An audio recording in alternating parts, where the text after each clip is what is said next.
ఇంట్లోనే మసాలా దోస ఎలా చేసుకోవాలి అంటే, మనము మామూలుగా దోస పిండి ఎలా రుబ్బుకుంటామో అలా రుబ్బుకున్న తర్వాత,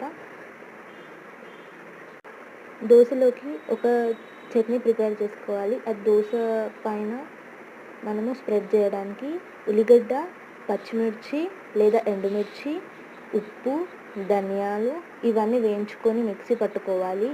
ఈ పేస్ట్ పక్కకు పెట్టుకొని, నాకు ఆలుగడ్డ కావాలంటే కూడా మీరు చేసుకోవచ్చు. బంగాళదుంప కూర్మ అది బాగుంటుంది టేస్ట్ చేసుకుంటే. నాకంటే చాలా ఇష్టం కాబట్టి నేను కంపల్సరీ చేసుకుంటాను దోస చేసుకున్నప్పుడల్లా.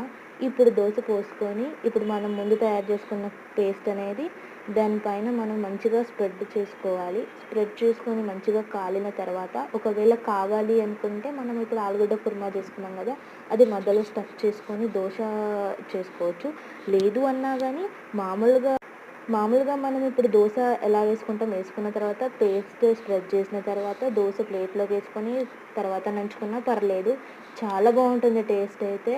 నేను చాలా ట్రై చేశాను. ఇది నా ఫిఫ్త్ ఎక్స్పీరియన్స్ అనుకుంటా. ఎందుకంటే